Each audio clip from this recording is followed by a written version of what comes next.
पश्चिम बंगाल में पंचायतों के चुनाव को 2019 का फुल ड्रेस रिहर्सल माना जा रहा था। अगर सचमुच ऐसा ही है तो यकीन मानिए कि पश्चिम बंगाल में 2019 के चुनाव कराने के लिए सेना तैनात करनी पड़ जाएगी। यहाँ पंचायतों के चुनाव के लिए पड़ोसी राज्यों से सुरक्षाकर्मी बुलाए गए हैं। इसके बावजूद बड़े पैमाने पर हिंसा हुई, जिसमें 10 लोगों के मारे जाने की पुष्टि हो चुकी है। पश्चिम बंगाल में पंचायत चुनाव को लेकर पहले से आशंका थी कि खून खराबा हो सकता है। विपक्ष का आरोप था कि सत्ताधारी टीएमसी के कार्यकर्ता पंचायतों पर कब्जा करने के लिए कुछ भी कर सकते हैं। पश्चिम बंगाल में 58,600 से ज्यादा सीटों पर चुनाव हो रहे हैं, जिनमें से 20,076 सीटों पर निर्विरोध चुनाव का दावा किया जा रहा है। निर्विरोध जीतने वालों में से ज्यादातर टीएमसी के कार्यकर्ता हैं। बीजेपी और लेफ्ट का आरोप था कि उनके कार्यकर्ताओं को पर्चा दाखिल करने से जबरन रोका गया। आज बची हुई सीटों पर वोटिंग शुरू हुई तो बूथ पर कब्जा करने से लेकर विरोधी दल के कार्यकर्ताओं की हत्या तक हुई। दोपहर बाद तक 10 लोगों के मारे जाने की खबर थी, जिसमें सीपीएम और बीजेपी और टीएमसी तीनों पार्टी के कार्यकर्ता शामिल हैं। पूरे प्रदेश के अंदर अराजकता है। कोर्ट के निर्देश के बाद भी न चुनाव आयोग और न ही प्रशासन चुनाव निष्पक्ष कराने के मूड में दिखाई दे रहा है। मुझे मंत्री स्वयं लपड़ मार रहे हैं, तो जहां मंत्री अराजकता कर रहे हैं वहां पर निष्पक्ष चुनाव से हम अपेक्षा नहीं कर सकते। इससे अंदाजा लगाया जा सकता है कि प्रजातंत्र की किस प्रकार हत्या हो रही है। ये बंगाल गवर्नमेंट जो है ये शेमलेस एक गवर्नमेंट है और पावर में रहने के लिए कितना ब्रूटल और एनिमल जैसे आचरण, ये जानवर जैसे आचरण तृणमूल कांग्रेस के जो कैडर से वो कर रहे हैं। और ये खुद नहीं कर रहे हैं, ये ऊपर से जो है उनके ऑर्डर से कर रहे हैं और ऊपर से ऑर्डर है, इसीलिए पुलिस को हम कुछ भी नहीं करते हुए दिख रहे हैं। जैसे उम्मीद थी कि यहाँ चुनाव निष्पक्ष नहीं हो पाएगा और उसी अनुसार ही हो रहा है। ऐसा कोई जिला नहीं है जहाँ पर हिंसा नहीं हुई है। बैलेट बॉक्स लूटा जा रहा है, तोड़ा जा रहा है, खुलेआम हिंसा हो रही है और पुलिस खड़ा है। जिस सशस्त्र बल की बात है उसके सामने बंदूक लेकर डरा धमका कर वोटिंग किया जा रहा है। पूरा खुलेआम वहाँ और छप्पा मारा जा रहा है। तो ये कोई वोट नहीं है, प्रहसन हो गया है। पश्चिम बंगाल में चुनावी हिंसा की खबरें चारों तरफ से आ रही है। खूनी झड़प की तस्वीरें सामने आ रही हैं, लेकिन टीएमसी नेता डेरेक ओब्रायन का कहना है कि लेफ्ट के राज की तुलना में पंचायत चुनाव बहुत शांतिपूर्ण है। डेरेक ओब्रायन का दावा है कि लेफ्ट के राज में 2003 के पंचायत चुनाव में 40 लोग मारे गए थे। उस हिसाब से इस बार 58,000 बूथ में से 40 पर अगर हिंसा हुई तो यह किसी भी गिनती से कम है। इतनी घोर हत्या हमारे देश के अंदर जनतंत्र का आज तक हमने देखा नहीं। ये जो हिंसा की राजनीति जो चला रहे हैं, आतंक और हिंसा के आधार पर, ये आज कहते हैं कि वो चाहेंगे कि देश के अंदर जनतंत्र रहे। खुद के अपने कारनामों से ये स्पष्ट हो रहा है कि ये एक फांसीवादी ताकत है। पश्चिम बंगाल के पंचायती चुनाव ने देश और दुनिया का ध्यान आकृष्ट किया है। जिस तरह की हिंसा और जिस तरह की विपक्ष को दबाने का एक पूरा इंतजाम है और व्यवस्था पूरी तरह से चरमराई हुई है। क्या लोकतंत्र के अंदर अगर सत्ता के विकेंद्रीकरण में हिंसा का केंद्रीकरण हो जाए तो चुनाव का क्या मतलब? तृणमूल पार्टी की सारे बाहुबली, सारे गुंडों ने और साथ साथ बंगाल के पुलिस बलों ने एक साथ मिलकर लूट, मारपीट, हिंसा, बम फेंकना, इंसान को जिंदा जला के राख कर दिया जाता है इस बंगाल में। बंगाल के अंदर व्यक्तिगत लड़ाई ज्यादा रहती है, उसको पार्टी का रंग दे दिया जाता है। तो उसी का फल है कि पूरे बंगाल में अगर 20 लोग घायल हैं तो कुछ भी एक बूंद भी रक्त गिरना खराब है, लेकिन ये बहुत छोटी संख्या है। तो सवाल यह है कि बंगाल के अंदर खूनी खेल क्यों हो रहा है? पहले जब पश्चिम बंगाल में लेफ्ट और कांग्रेस आमने सामने थी तब भी यही होता था। उसके बाद पश्चिम बंगाल में टीएमसी और लेफ्ट आमने सामने आई तब भी यही हो रहा है। और जब लेफ्ट, कांग्रेस और साथ ही साथ टीएमसी और उसके साथ बीजेपी, ये चारों आमने सामने हैं तो भी यही हो रहा है। क्या है पश्चिम बंगाल की चुनावी संस्कृति और क्या कभी इसे ठीक किया जा सकता है, इसी पर बात करने के लिए हमारे साथ बाबुल सुप्रियो साहब है जो कि केंद्रीय मंत्री है, हमारे साथ आलोक शर्मा जी हैं जो कि नेशनल स्पोक्स पर्सन है कांग्रेस के, हमारे साथ थोड़ी ही देर में रंजन भट्टाचार्य जी जुड़ेंगे जो कि सपोर्टर है टीएमसी के, मानस दादा मेरे साथ है, मानस बनर्जी जी जो कि सीनियर पत्रकार हैं मेरे साथ मेरे बगल में बैठे हुए हैं। बाबुल दास, सबसे पहले आपके पास आना चाहूंगा, मैं आपसे जानना चाहता हूं कि निर्विरोध अगर इतने सारे चुने गए, बाबुल दा मेरी आवाज सुन पा रहे हैं आप?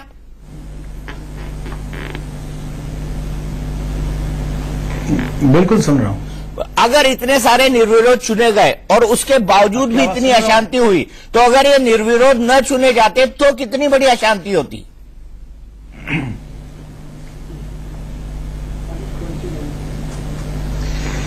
देखिए, क्या होने से क्या होता ये सब तो बाद की बात है। सबसे बड़ी बात, आप अगर इसी तथ्य से अगर आप शुरू करें तो आपको बता दूं कि सन 1977 से 2017 तक जितने भी पंचायत चुनाव हुए हैं उसमें total number of uncontested seats जो है वो 23,000 के करीब रहा है। और इस बार हर जगह में ये साबित हो चुका है और ये डेटा भी ये कहता है कि 34% सीट जो है वो अनकंटेस्टेड है, यानी कि उसको अगर आप कैलकुलेट करें तो तकरीबन 20 से 21,000 सीट अनकंटेस्टेड है। यानी कि सिर्फ 2018 में ममता बनर्जी की सरकार 40 साल का टोटल रिकॉर्ड जो है उन्होंने तोड़ दिया है। और जो वायलेंस आप देख रहे हैं ये कोई पॉलिटिकल पार्टी या बीजेपी की बनाई हुई कोई डॉक्यूमेंट्री नहीं है, ये असली तस्वीर है बंगाल की, ये असली तस्वीर है जो एनिमल इंस्टिंक्ट्स के साथ जो क्राइम अगेंस्ट ह्यूमैनिटी इस वक्त हो रही है। थोड़ी देर के लिए आप पॉलिटिक्स अगर बाहर रखें तो ये आम जनता बंगाल के मारे जा रहे हैं। 11 लोग की अभी तक मौत हो चुकी है और पंचायत पोल्स के लिए पिछले 1 महीने से क्या हो रहा है बंगाल में, और कहां है चीफ मिनिस्टर, कहां उनकी तरफ से किसी भी तरीके का जो है किसी भी तरीके का कोई भी बयान आया है कि हां, अगर समझ लीजिए उनका दावा, टीएमसी का दावा अगर सच भी निकले कि 10% 12% बूथ में हिंसा हुई है तो भी 11 लोगों की मौत हुई है, क्या एक चीफ मिनिस्टर की तरफ से आपको कम से कम बयान सुनाई नहीं देती? लेकिन इसलिए नहीं दे रही है कि ना ही पुलिस को कहा गया है कि वो टीएमसी के कार्डर्स जो सशस्त्र घूम रहे हैं बाइक में एक ओपनली बंदूक लेके घूम रहे हैं, ना ही सिर्फ उनको हेल्प करे बल्कि पॉलिटिकल विल के तौर पे भी पश्चिम बंगाल सरकार को सिर्फ पावर में रहना है और उन्हीं लोगों के ऊपर टॉर्चर करना है जिन्होंने उनको the people who have actually voted them to power. और उसके ऊपर आइसिंग ऑन द केक है कि डेरेक ओब्रायन जो कि नेशनल स्पोक्स पर्सन है, पॉलिटिक्स के बाहर भी जिनका एक परिचय है, मेंबर ऑफ पार्लियामेंट है, कितना नक्कारजनक और कितना डिप्लोरेबल ट्वीट उन्होंने किया है जहां पे वो हिसाब दे रहे हैं कि इतने मौत पहले हुई है और देखिए इस बार कितने कम मौत हुई है। क्या is this what is expected of a member of parliament? मतलब तृणमूल कांग्रेस हर तरीके से जो है जो शर्मनाक तौर से लोगों के सामने पेश आ रही है। मैं कह सकता हूं कि इन्हीं लोगों के लिए संविधान में 356 धारा जो है उसका प्रावधान रखा गया है। And I would say that Bengal is the only medicine for Bengal. The only way you can stop TMC from committing these crimes against humanity is by imposing 356 and president's rule in the state. आप तो खुद मंत्री हैं, आप खुद सरकार में हैं, आप खुद बोल सकते हैं, आपके सीनियर मंत्री बोल सकते हैं कि धारा 356 लगाई जाए। मन मन भावे मूड़ी हलावे हमारे यहाँ उत्तर भारत में कहावत है, बिल्कुल वो आप क्यों नहीं करते? मैं बंगाल से नहीं ये सब आप उत्तर भारत की कहावत जो है वो सब ठीक है, मैं अपनी जगह पे सही है, लेकिन मैं आपको ये बता रहा हूं कि मैं बंगाल से चुने गए एक एमपी हूं। तो मेरा काम ये है कि मैं पिछले 40 दिन में कम से कम 25 से 30 दिन कलकत्ता में ऐसी रूरल एरियाज में मैंने बिताया। तो ऑब्वियसली जो फर्स्ट हैंड रिपोर्ट हाईकमांड को देना है वो मैं ही दूंगा, तो मैं दे रहा हूं, बाकी बंगाल के जो नेता है वो दे रहे हैं। तो मेरा रिपोर्ट मेरा जो है वो मैं हाईकमांड को बता रहा हूं, बाकी आगे क्या होगा आप देखिए। 356 हम सारे पार्टीज जो है तृणमूल छोड़ के ऑब्वियसली सारे पार्टीज इसकी मांग कर रहे हैं। बीजेपी जो है उससे एक कदम पहले अपने आप को रोक के रखा था, क्योंकि पब्लिक हमारे साथ है, हमें डेमोक्रेटिकली ममता बनर्जी को हराना था। लेकिन जब चुनाव ही नहीं हो रहा है, वो भी सुप्रीम कोर्ट, हाई कोर्ट सबके इंटरवेंशन के बाद, कड़ी निगरानी रखने की ऑर्डर्स देने के बाद भी अगर ये हालत पश्चिम बंगाल की है, तो वहां का नेता होने के नाते डेफिनेटली मैं जो सच्चाई है वो मेरे हाई कमांड के सामने रख रहा हूं और रखूंगा भी। और बाबुल सुप्रियो जी, मैं ये ब्रेकिंग न्यूज चला सकता हूं कि आप हाईकमान के सामने कहेंगे कि राष्ट्रपति शासन लगे पश्चिम बंगाल में, या आप भारत के प्रधानमंत्री और बीजेपी के हाईकमान से कहेंगे? बिल्कुल चलाइए। बिल्कुल चलाऊं तो ये ब्रेकिंग न्यूज चलाइए कि बिल्कुल आप बिल्कुल चलाइए, इसमें क्या प्रॉब्लम है? मैं चलाइए। नहीं, मुझे समझ में नहीं आ रहा है कि आपको करना क्या है। आपको बंगाल में जो हो रही है उसके बारे में बात करनी है, या बाबुल सुप्रियो का 356 चीज को ब्रेकिंग न्यूज बनाना है? क्या आप बंगाल में जो हो रहा है वो आपके लिए ब्रेकिंग न्यूज नहीं है? 11 लोगों की मौत, वो ब्रेकिंग न्यूज नहीं है? आप वो न्यूज जरूर चलाए, क्योंकि वो बीजेपी का डॉक्यूमेंट्री नहीं है। नहीं, वो बीजेपी का डॉक्यूमेंट्री नहीं है, वो न्यूज चलाइए। सुनिए मेरी बात, आप उसे चलाएं और उसके साथ आप बिल्कुल चलाइए ब्रेकिंग। नहीं, मेरी बात सुन लीजिए, मेरी बात सुनिए। ब्रेकिंग न्यूज ये नहीं है कि मैं कह रहा हूं कि 356 लागू कीजिए। जिस वजह से मैं ये कह रहा हूं वो असलियत को आप दिखाइए, उसके बाद आप जरूर चलाइए कि बाबुल सुप्रियो ये सब मांग कर रहे हैं। ब्रेकिंग न्यूज मेरा कहना 356 लागू कीजिए, वो तो एक्शन और रिएक्शन की बात है। मेरा ये रिएक्शन है, जो एक्शन है उसे आप दिखाइए। वो आपके लिए ब्रेकिंग। बाबुल जी, आप शायद मेरी बात को मिस इंटरप्रेट कर रहे हैं। खबर हमारी यही है कि बंगाल में हिंसा हुई है और बड़े पैमाने पर लोग मारे गए हैं, और ये हिंसा एक राजनीतिक हिंसा है और पंचायत चुनाव में हुई है। मैं उस पर आपकी त्वरित टिप्पणी चाह रहा हूं, और आपने टिप्पणी के अंदर ये कहा तो मैं उसको स्टेट करना चाहता हूं as a statement of fact. मैं उसको गलत ढंग से मत इंटरप्रेट करिए। मानस दादा मेरे साथ बैठे हुए हैं। बाबूजी एक बात पूछता हूँ, गलत ढंग से आप बाबूजी आपका नहीं, मैं गलत ढंग से इंटरप्रेट नहीं कर रहा हूँ। बाबूजी मेरा अपनी तरफ से देखिए, कोई भी शब्द को इंटरप्रेट करने का या समझने का अधिकार मुझे है। मैं कह रहा हूं, काफी विनम्रता से कह रहा हूं कि आप बंगाल की जो एक्चुअल स्थिति है उसे आप ब्रेकिंग न्यूज दिखाइए। उसके बाद अगर मैं क्या मांग कर रहा हूं, उसके बाद आपको ब्रेकिंग न्यूज दिखाना है, जरूर दिखाइए। आपका प्राइम ब्रेकिंग न्यूज मेरी बात नहीं हो सकती। प्लीज बोले दीजिए ना बाबुल जी, आपका कसूर क्या है? आपका पार्टी का नेता मुकुल राय, दिलीप घोष ऑलरेडी डिमांड किया है और राष्ट्रपति शासन के लिए डिमांड किया है। उसका बाद होम मिनिस्टर से यहाँ पे बुलाया गया, राज्यपाल से रिपोर्ट भी मंगवाया। अभी आप बताइए कितना तक पहुंचा आप लोगों ने? अच्छा, मैं यही ब्रेकिंग न्यूज लेता हूं कि आज जो कुछ हुआ है उसके बाद केंद्र सरकार ने राज्य से रिपोर्ट मंगवाई है। पश्चिम बंगाल हिंसा पर गृह मंत्रालय सख्त हुआ है और इसने रिपोर्ट मंगवाई है। ये जानकारी हमें हमारे ब्यूरो चीफ राकेश कुमार सिंह दे रहे हैं। राकेश, आपसे जानना चाहूंगा कि ये क्या मुद्दा है, कि किस मसले पर रिपोर्ट मांगी है? पश्चिम बंगाल की चुनाव में, पंचायत चुनाव में जो हिंसा हुई, और साथ ही साथ ये रिपोर्ट किससे मांगी गई है? वहां के डीजीपी से इस बाबत रिपोर्ट मांगी गई है कि जिस तरह से पश्चिम बंगाल पंचायत चुनाव में लगातार हिंसा की घटनाएं सामने आ रही हैं और लगातार इस बाबत गृह मंत्रालय को रिपोर्ट मिल रही है, और उसी को लेकर पुलिस महानिदेशक से रिपोर्ट मांगी गई है पश्चिम बंगाल से, और इसमें साफ तौर पर कहा गया है कि रिपोर्ट तुरंत भेजी जानी चाहिए। ये साफ है कि वहां के डीजीपी को तुरंत रिपोर्ट भेजने को कहा है। चलिए राकेश, आप इस पर नजर बनाए रखिए, हम पल पल की जानकारी आपसे लेते रहेंगे। आलोक जी, मैं आपसे जानना चाहता हूं, ये संस्कृति क्या है पश्चिम बंगाल की चुनावी हिंसा की? क्योंकि जब कांग्रेस और लेफ्ट आमने सामने थे तब भी यही होता था, जब लेफ्ट और टीएमसी आमने सामने थे तब भी यही होता था, आज की तारीख में टीएमसी और बीजेपी आमने सामने है तो भी यही हो रहा है। आखिर ये क्यों?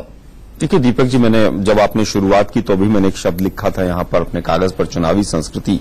वास्तव में आपने बहुत अच्छा शब्द पकड़ा कि पश्चिम बंगाल के अंदर इस तरह की संस्कृति बन गई है कि पॉलिटिकल मर्डर्स हों, और उसको सबसे ज्यादा अगर कोई भुक्त भोगी रहा है तो कम्युनिस्ट पार्टियों का विरोध करने के चक्कर में कांग्रेस पार्टी के सबसे ज्यादा कार्यकर्ता मारे गए हैं। और वहां पर केवल राजनीतिक हत्या नहीं होती है, पुलिस, एडमिनिस्ट्रेशन सब जो है वो सरकार के पीछे खड़ा हो जाता है लामबंद होकर, और वहां पर जिस तरह से जिंदा लोगों को जलाने तक का काम होता है, ये बहुत ही दुखद है। और आज जिस तरह से वहां पर जो घटनाएं घट रही हैं उससे पूरी तरह से ममता बनर्जी सरकार की पोल खुलती है कि बार बार आप चुनावों के लिए कभी इलेक्शन कमीशन जा रहे थे, कभी हाई कोर्ट जा रहे थे, कभी सुप्रीम कोर्ट जा रहे थे, तो कहीं ना कहीं मकसद आपका कुछ और था। और आपने एक पॉइंट और बहुत अच्छा पकड़ा कि लगभग 35% अगर निर्विरोध निर्वाचित किए गए हैं जो कैंडिडेट्स हैं, अगर वहां पर भी चुनाव होता तो ये आंकड़ा कहां पहुंच जाता। ये पूरे लोकतंत्र के लिए शर्मसार करने वाला दिन है कि पंचायत जो सबसे छोटी इकाई है एक लोकतंत्र के अंदर, फेडरल स्ट्रक्चर के अंदर, गांधी जी कहते थे पंचायत को मजबूत करो। हमारा देश गांवों में बसता है और आज हम कहां पहुंच गए, आज गांवों में बंदूक लेकर, और जिस तरह से अभी इंडिया न्यूज पर मैं देख रहा हूं कि डंडों से, लाठियों से आदमी को मारा जा रहा है, पशुओं से भी ज्यादा बुरी तरह से। तो बंगाल जिसमें, जहां से संस्कृति हमारी काफी उपजी है, टैगोर साहब ने तमाम चीजें वहां से दी हैं, आज उस संस्कृति को क्या हो गया है। एक चीज और है यहां पर, बाबुल सुप्रियो साहब एक बार तो कह गए गलती से कि साहब वो धारा 356 लगनी चाहिए और इस तरह से होना चाहिए, फिर उसके बाद बैक ट्रैक कर गए। बीजेपी भी कहीं ना कहीं इन तमाम चीजों का राजनीतिक फायदा उठाना चाहती है। वास्तव में बीजेपी जो केंद्र में सत्ता में बैठी है, वो अपना जो धर्म है उनका, जिस भी तरह से वहां पर हिंसा को रोका जा सके और केंद्र सरकार का जो रोल हो सके उसको लेना चाहिए। बाबुल जी एक बार आए कि हाँ ये होना चाहिए, उसके बाद फिर लड़खड़ा गए और पूरा मुझे ब्रेकिंग न्यूज के भी आपत्ति नहीं है, मुझे ये भी नहीं है। बाबुल साहब, इंडिया न्यूज चला रहा है बंगाल में ममता का राज या गुंडों का राज।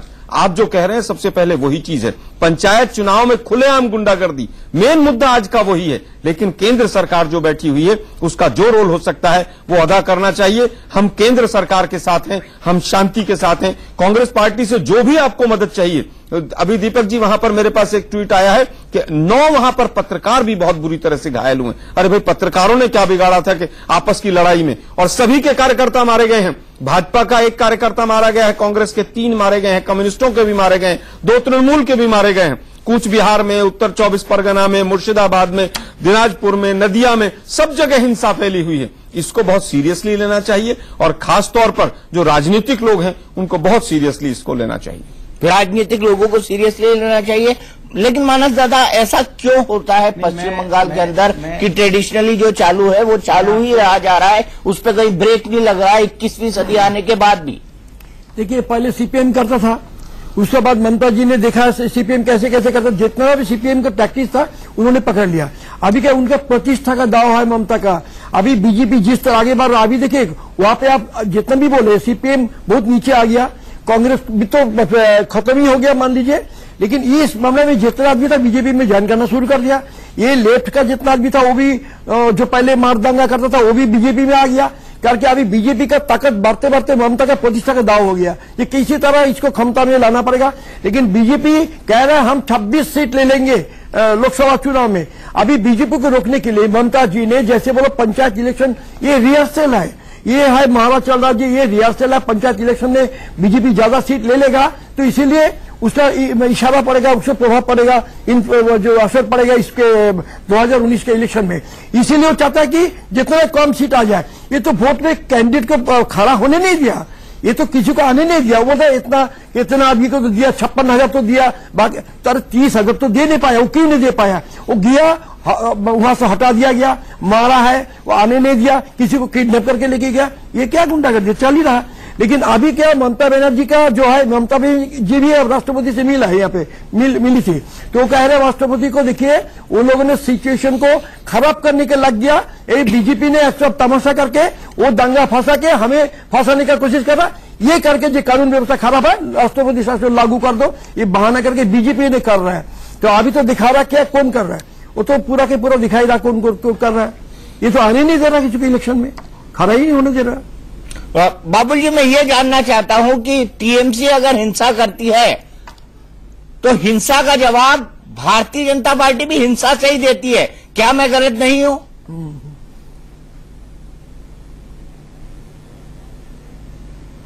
कहां पे आप भारतीय जनता पार्टी को हिंसा करते हुए देख रहे हैं? और कहां, कौन से भारतीय जनता पार्टी के कौन से नेता के बैकयार्ड से आपको बम मिले हैं? जैसे अरबुल इस्लाम के बैकयार्ड से बम मिले हैं, जैसे लोग कह रहे हैं कि वो एक अरेस्टेड अपराधी हैं, उनको अरेस्ट किया गया है, लेकिन वो पुलिस के जीप में बैठे हुए अपना पोल, अपने इलाके में पोल को कंडक्ट कर रहे हैं और ऑर्डर्स दे रहे हैं। कहां आप कोई इल्जाम अगर टीएमसी लगाए तो उसके पीछे कोई ठास सबूत तो होनी चाहिए, नंबर 1। नंबर 2, ये हम आंकड़े जो हम आपके सामने ला रहे हैं या जो भी चैनल्स में हमें दिख रहे हैं, 2 बीजेपी के मारे गए हैं, ये सीपीआईएम के इतने, उनके इतने, लेकिन ये सारे इंसान हैं। आप पॉलिटिकल कलर्स भूल जाइए। कहाँ है चीफ मिनिस्टर जब उनके राज्य के लोग मारे जा रहे हैं और उनका कसूर क्या है? वो वोटर्स हैं, वो वोट देना चाहते हैं या वो किसी फ्रीडम ऑफ स्पीच या फ्रीडम ऑफ चॉइस के तौर पे वो किसी एक पार्टी का प्रतिनिधित्व कर रहे हैं। कहां है एडमिनिस्ट्रेशन? कहां है वर्दीधारी पुलिस? क्या हो रहा है बंगाल में? तो ये जो खतरनाक गवर्नेंस और जो कंप्लीटली जंगल का राज बंगाल में चल रहा है, ये बंगालियों के लिए एक बहुत खतरनाक चीज और शर्मनाक चीज है। और इसी वजह से जो भी इसके पहले मैं तो ऑब्वियसली देख नहीं पा रहा हूं, लेकिन जो भी बात इसके पहले कह रहे थे, ये एक प्रिलूड जो है ममता बनर्जी के दिमाग में पावर में रहने के लिए कितना हिंस्र जो है सोच है, ये दर्शाती है। और डेरेक ओब्रायन की ट्वीट से ये भी स्पष्ट है कि अगर सरकार किसी तरीके से एक्नॉलेज करती कि हाँ हमारे तरफ से कोई चूक हुई है और वायलेंस हो रही है, 11 लोगों की मौत हुई है, ये करने के जगह में वो हिसाब दे रहे हैं कि पहले कितने 400 लोग मरे थे, 300 लोग मरे थे, 200 लोग मरे थे और आज कितने लोग मर रहे हैं। ये कोई सिविल, कोई पढ़ा लिखा आदमी, कोई इंसान इस तरीके का हिसाब आज दे सकते जब 11 लोगों की मौत हुई है। और इन्होंने एक सवाल पूछा है, मेरे पहले जो बात कर रहे थे, कि मीडिया के लोगों को क्यों मारा जा रहा है? मीडिया के लोगों को इसलिए मारा जा रहा है क्योंकि वो सच्चाई दिखा रहे हैं। ये बीजेपी का डॉक्यूमेंट्री नहीं है जो हमारे ऑफिस में या कहीं पे आपको दिखाया जा रहा है। मीडिया के लोग असली पिक्चर कैप्चर कर रहे हैं, उसलिए उनको अटैक किया जा रहा है। सिंपल सी जवाब है इसका। ठीक है, मैं आलोक जी आप तक भी लौटूंगा, बाबुल जी के पास भी आऊंगा, उनसे पूछूंगा कि क्या इस खूनी राजनीतिक संस्कृति का इस्तेमाल भारतीय जनता पार्टी ने पश्चिम बंगाल में बिल्कुल नहीं किया है। इस सवाल को भी हम टटोलने की कोशिश करेंगे और यही सवाल लेकर मैं मानस दादा के पास भी जाऊंगा। फिलहाल एक ब्रेक। तो हम महाबहस कर रहे हैं इस बात पे कि बंगाल में राजनीतिक हिंसा आखिरकार कब थमेगी। आज पंचायत चुनाव हुए, उसमें भी लगभग 11 लोग मारे गए हैं। अपुष्ट सूत्रों के अनुसार ये संख्या बढ़ भी सकती है और बंगाल के लगभग सभी इलाके में झड़प हुई है, हिंसा हुई है, मारापीटी हुई है, छीना झपटी हुई है और कहीं बंदूक और बमों का भी इस्तेमाल। मुझे डेरेक ओब्रायन बयान देते हैं, उनका बयान होता है कि 1990 में कुल 400 लोग मारे गए पंचायत चुनाव में। इस बार तो सिर्फ 40 ही जगहों पर हिंसा हुई है और 11 लोग मारे गए हैं। बोले ये तो परसेंटेज के हिसाब से कुछ नहीं होता। तो क्या परसेंटेज के हिसाब से तय होता है कि कितने लोग मारे जाएं तभी इसको राजनीतिक हिंसा माना जाएगा?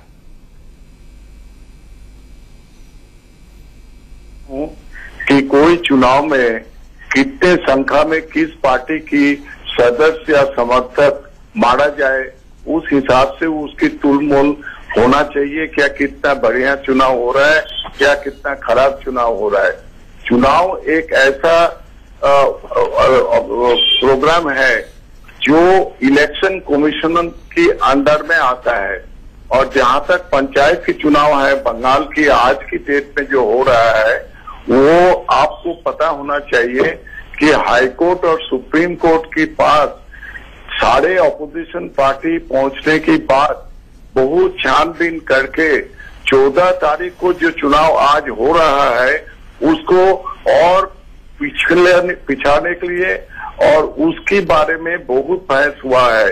और आखिर में सारे ऑपोजिशन की ये जो कोशिश था, इकट्ठा उन लोगों ने जो बीजेपी, कांग्रेस और सीपीएम ने तृणमूल और गवर्नमेंट के खिलाफ में जो कानून के लिए मदद मांग रहा था वो इनकार किया गया था।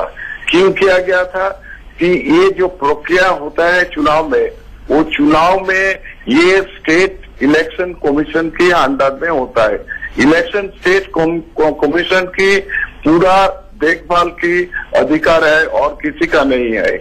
आज की डेट में जो लोग चुनाव में हिस्सा नहीं ले पा रहा है वो इस तरह का गड़बड़ करके अशांति ले आके इस चुनाव को बर्बाद करने की कोशिश कर रहा है। मैं आपको इतना जरूर कह सकता हूं कि जितना हो सके, जितना दूर जा सकते हैं वेस्ट बंगाल गवर्नमेंट और तृणमूल कांग्रेस अपनी तरह से कोशिश किया है और इसकी पूरा कृतित्व जो है ममता बनर्जी के ऊपर जाते हैं।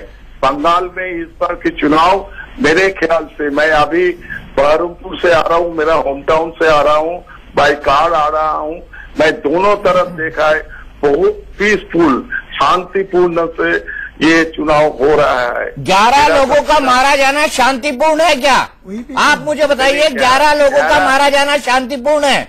देखिए, मैं ये गिनती नहीं किया है किसने 11 लोग मर गया या मारा गया है, इसकी परिसंख्यान आपको दे रहे हैं, मुझे मालूम नहीं है। मगर जहाँ तक मुझे पता है, आपकी जानकारी के लिए, मुर्शिदाबाद से जब मैं आ रहा था, एक भाप्तापुर की जगह में कई लड़का और मिस्क्रिएंट जो बीजेपी की झंडा उड़ा के मेरा गाड़ी को रोका और साथ में 100 गाड़ी को रोक दिया, इस डिमांड के लिए कि यहाँ पे चुनाव के बदले लोग हंगामा कर रहा है बीजेपी झंडा उठा के। उसके पास कोई एजेंडा नहीं है, कोई पॉलिटिकल इशू नहीं है। यानी अगर बीजेपी झंडा उठा रही है तो बंद करिए ना, डंडे मारिए और बंद करिए, डंडे मारिए और बंद करिए। आपकी तो राज्य सरकार है वहाँ पर। है क्या कांग्रेस का है, बीजेपी का क्या है? सवाल इस बात की, अगर बंद करने जाए तो आप कहेंगे कि ये सबसे बड़ा। सर मैं कुछ नहीं कहूंगा, मैं नहीं कहूंगा, आप लोगों को पॉलिटिकल पॉइंट स्कोर करना है।